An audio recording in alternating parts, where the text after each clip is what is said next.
Selamat datang saudara-saudari. Hari ini kita mau mendengar babak ke-41 dalam Kejadian, iaitu mengenai mimpi juga. Ya. Yusuf mentafsirkan mimpi Raja Mesir. 2 tahun kemudian, Raja Mesir bermimpi bahawa baginda sedang berdiri di tebing sungai Nil.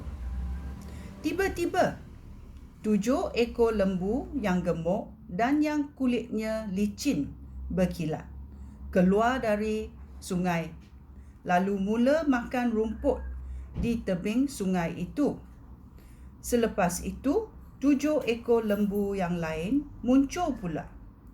Lembu itu kurus kering. Lembu-lembu yang kurus itu berdiri di samping lembu-lembu yang gemuk di tebing sungai. Kemudian, lembu-lembu yang kurus makan lembu-lembu yang gemuk. Selepas itu, raja terjaga daripada tidurnya. Raja tertidur dan bermimpi lagi. Dalam mimpinya, raja nampak 7 bulai gandum yang berisi dan masak pada suatu tangkai. Kemudian ada lagi 7 bulai gandum lain yang kempis dan layu kerana ditiup angin gurun. Bulai gandum yang kempis itu menelan ke-7 bulai yang berisi. Selepas itu, raja terjaga dan sedar bahawa baginda sudah bermimpi. Pagi esoknya, raja berasa gelisah. Oleh itu, raja memanggil semua ahli sihir dan orang berilmu di Mesir. Kemudian raja menceritakan mimpinya kepada mereka. Tetapi, tiada seorang pun dapat mentafsirkan mimpi itu. Kemudian, pengurus minuman berkata kepada raja, "Pada hari ini, hamba mesti mengaku kesalahan hamba. Dahulu, tuanku murka kepada hamba dan pengurus roti. Lalu, hamba berdua dimasukkan ke dalam penjara di rumah ketua pengawal istana. Pada suatu malam, hamba berdua bermimpi dan mimpi itu tidak sama ertinya. Seorang pemuda Ibrani berada di sana bersama dengan hamba.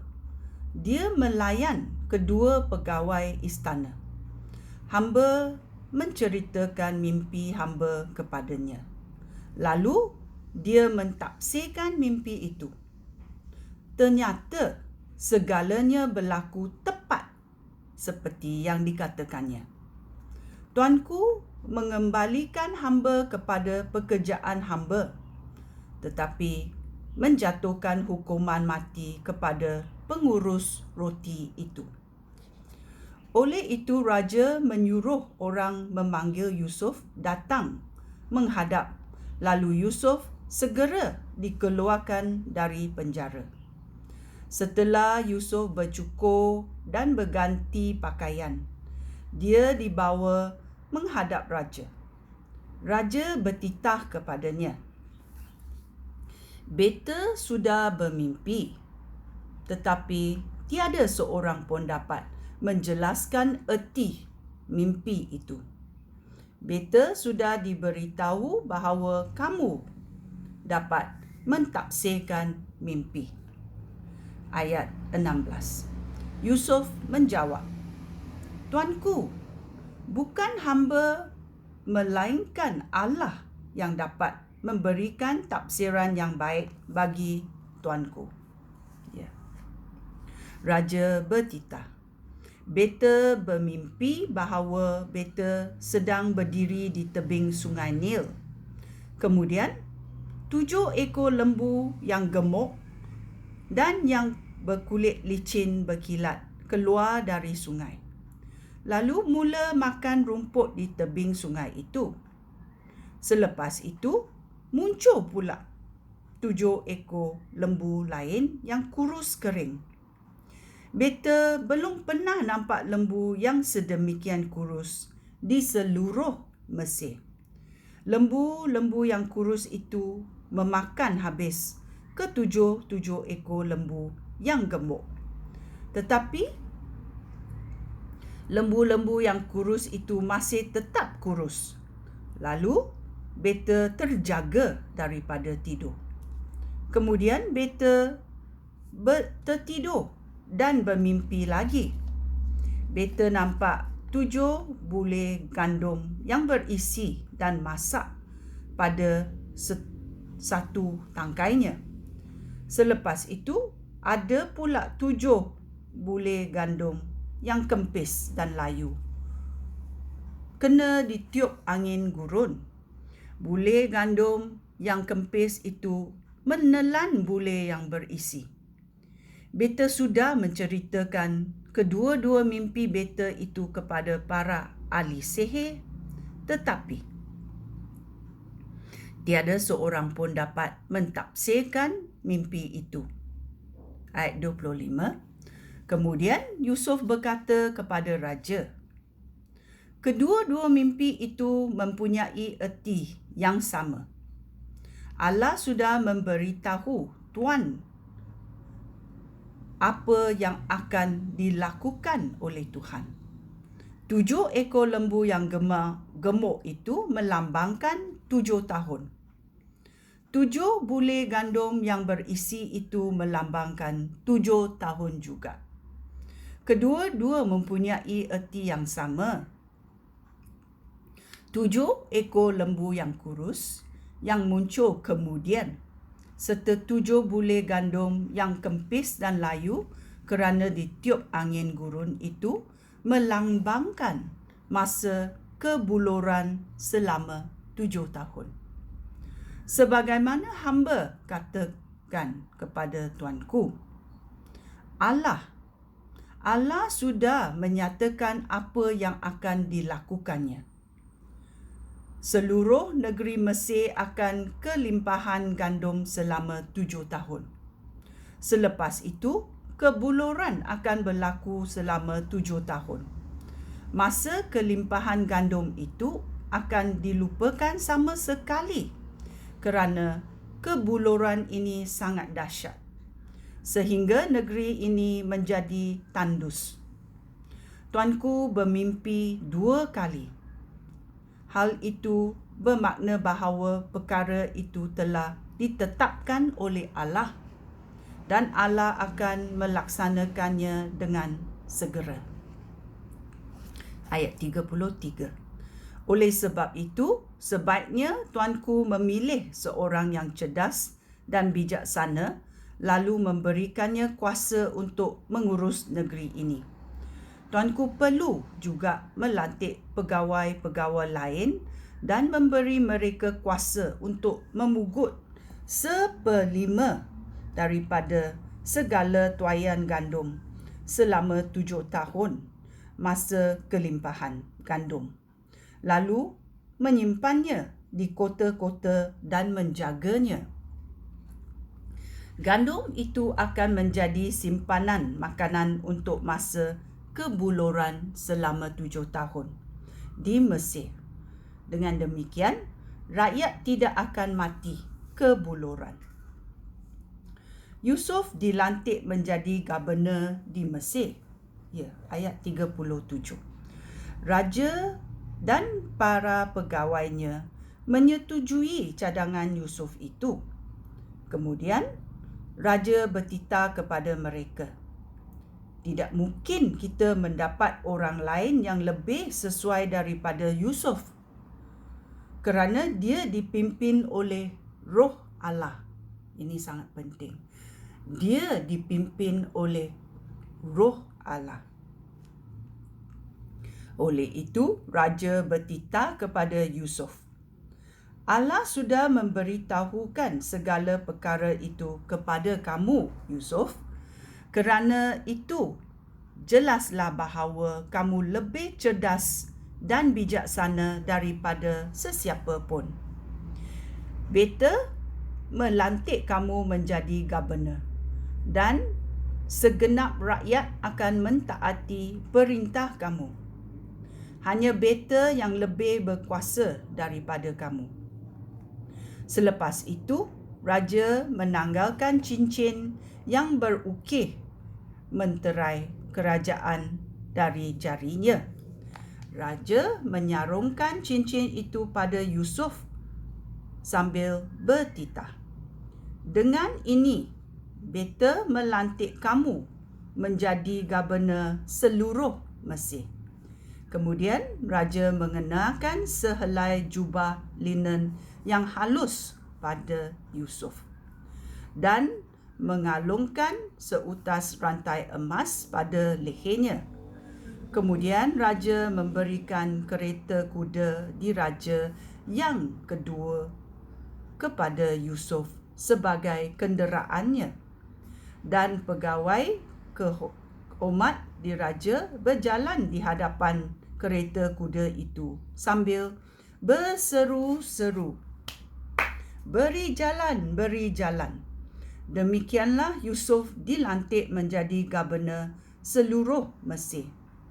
Raja bertitah kepadanya, "Betalah raja, dan beta mengumumkan bahawa tanpa izin kamu, tiada seorang pun di seluruh Mesir boleh melakukan apa-apa."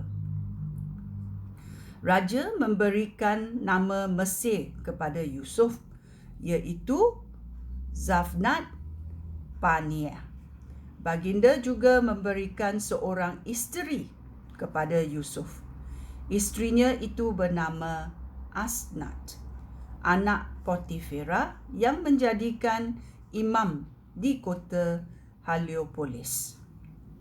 Yusuf berumur 30 tahun ketika dia mula berkhidmat kepada Raja Mesir. Ya, dia masih muda lagi.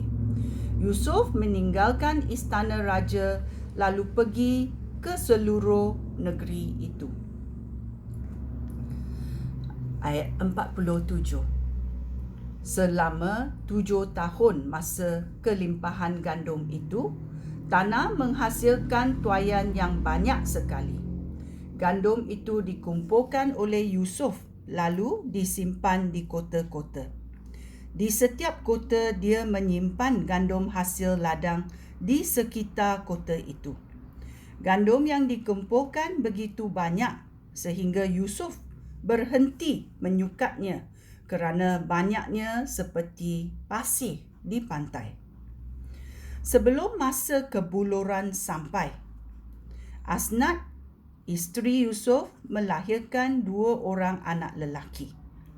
Yusuf berkata, "Allah sudah membuat aku lupa akan segala penderitaan dan akan kaum keluarga bapa aku."